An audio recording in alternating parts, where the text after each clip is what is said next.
নমস্কার বন্ধুরা, স্পিরিচুয়াল সুখন ইউটিউব চ্যানেলে আপনাদের স্বাগতম। বন্ধুরা, আজকে আমরা পাঠ করতে চলেছি আমলকি একাদশীর ব্রতকথা। এই একাদশীর ব্রতকথা পালন করলে অবশ্যই বিশেষ ফল লাভ পাওয়া যায় এবং মৃত্যুর পর বৈকুণ্ঠ ধামে আশ্রয় মেলে। তো ভিডিওটি শুরু করার আগে সবাইকে বলবো, ভিডিওটি ভালো লাগলে একটি লাইক করবেন, শেয়ার করবেন এবং চ্যানেলে যারা নতুন আছেন অবশ্যই চ্যানেলটিকে সাবস্ক্রাইব করবেন। যুধিষ্ঠির বললেন, হে কৃষ্ণ, মহাফলদাতা বিজয়া একাদশীর কথা শুনলাম। এখন ফাল্গুন মাসের শুক্লপক্ষের একাদশী যে নামে বিখ্যাত তা আমাদেরকে বর্ণনা করুন। শ্রীকৃষ্ণ বলিলেন, হে মহাভাগ যুধিষ্ঠির, মানধাতার প্রশ্নের উত্তরে মাহাত্ম্য বিশিষ্ট এই একাদশীর মহিমা কীর্তন করেছিলেন আপনার কাছে।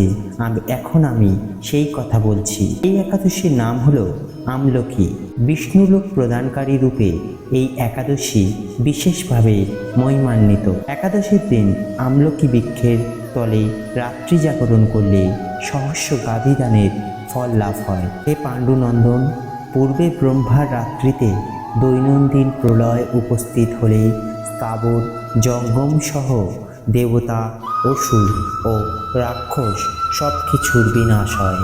তখন ভগবান সেই কারণ সমুদ্রে অবস্থান করেন। তার মুখপদ্ম থেকে চন্দ্রবর্ণের এক বিন্দু জল ভূমিতে পড়ে। সেই জলবিন্দু থেকে একটি বিশাল আমলকি বৃক্ষ উৎপন্ন হয়। এই বৃক্ষের স্মরণ মাত্র গোদানের ফল দর্শনে তাহার দ্বিগুণ এবং ফল ভক্ষণে তিনগুণ ফল লাভ হয়। এই বৃক্ষে ব্রহ্মা, বিষ্ণু আর মহেশ্বর সর্বদা অবস্থান করেন। এর প্রতিটি শাখা প্রশাখা ও পাতায় ঋষি, দেবতা ও প্রজাপতিগণ বাস করেন। এই বৃক্ষকে সমস্ত বৃক্ষের আদি বৃক্ষ বলে অভিহিত করা হয় এবং তা পরম বৈষ্ণব রূপে ব্রতের একটি অদ্ভুত ইতিহাস আপনার কাছে বর্ণনা করছি। প্রাচীনকালে বৈদিশ নামে এক প্রসিদ্ধ নগর ছিল। এই নগরে চৈত্ররথ নামে এক রাজা রাজত্ব করতেন। চন্দ্রবংশীয় পাশবিন্দু রাজার পুত্ররূপে তিনি জন্মগ্রহণ করেন। তিনি অত্যন্ত শক্তিমান ও ঐশ্বর্যশালী ছিলেন। স্বাস্থ্যজ্ঞানেও তিনি ছিলেন সুনিপুণ। তার রাজ্যের সর্বত্রই মনোরম ও আনন্দপূর্ণ এক দিব্য পরিবেশ লক্ষ্য করা যেত। প্রজারা ছিলেন বিষ্ণু ভক্তিপরায়ণ, সকলেই একাদশী ব্রত পালন করতেন। তার রাজ্যে কোনো অভাব অমঙ্গল ছিল না। এইভাবে প্রজাদের নিয়ে রাজা চৈত্ররথ সুখে দিন যাপন করতে থাকেন। একসময় হাওয়ায় রাজ্যের সকলেই এই ব্রত পালনের সংকল্প করলেন। ওই দিন প্রাতঃস্নানের পর প্রজাদের নিয়ে রাজা ভগবান বিষ্ণুর মন্দিরে যান। সেখানে সুবাসিত জলপূর্ণ কলস, ছত্র, বস্ত্র, পাদুকা ও পঞ্চরত্ন ইত্যাদি দিয়ে সাজিয়ে স্থাপন করেন।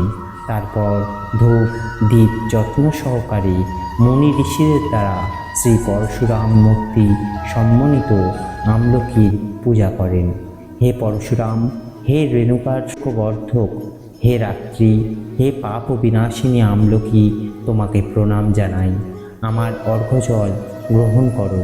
এইভাবে দিনে দিনে যথাবিধি পূজা, স্তবপ্রীতি এবং নিত্য গীত করে রাজা ভক্তিভরে সেই বিষ্ণু মন্দিরে রাত্রি জাগরণ করতে লাগলেন। এমন সময় দৈবযোগে একটি ব্যাত সেখানে উপস্থিত হয়।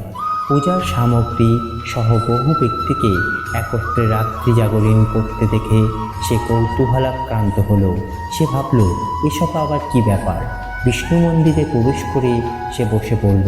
কলসের উপর স্থাপিত বিষ্ণু মূর্তি দর্শন করল এবং ভগবান বিষ্ণু ও একাদশীর মাহাত্ম্য সে মনোযোগ সহকারে শুনল। সারাদিন ওই ব্যাত কিছুই আহার করেনি। এইভাবে ক্ষুধায় কাতর হয়ে সেখানে সেও রাত্রি জাগরণ করল। পরদিন প্রজাসহ রাজা নগরের দিকে যাত্রা করলেন। সেই ব্যাধও তার গৃহে ফিরে গেল। এরপর এক সময় ব্যাধের মৃত্যু হলো।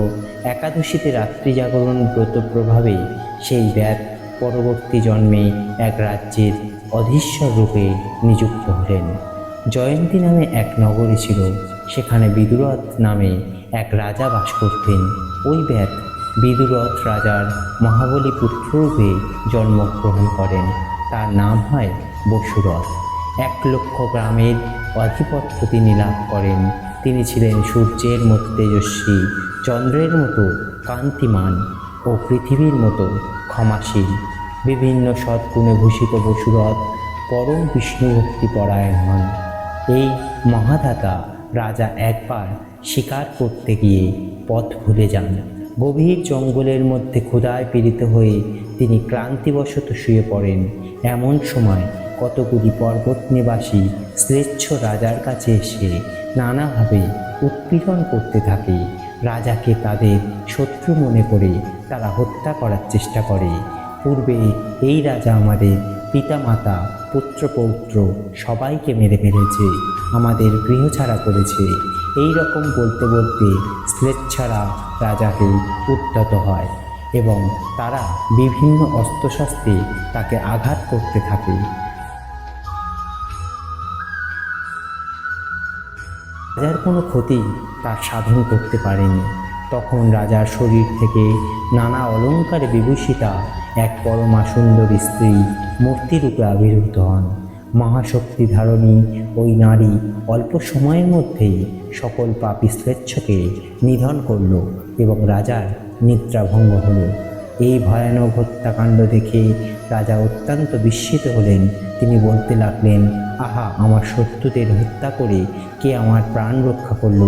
এমন কৃপালু কে আছে? আমি তার প্রতি আমার কৃতজ্ঞতা প্রকাশ করছি।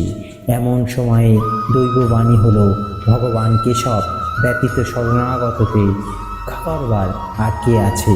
তিনিই শরণাগত পালক।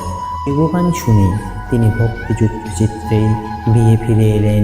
তারপর প্রজাসহ মহাসুখে ইন্দ্রের মতো নিষ্কণ্টক রাজ্যে ভোগ করতে লাগলেন। বশিষ্ঠ বললেন, হে রাজন, যে মানুষ এই পরম উত্তম আমলকি একাদশী ব্রত পালন করেন তিনি নিঃসন্দেহে বিষ্ণুলোক প্রাপ্ত হন।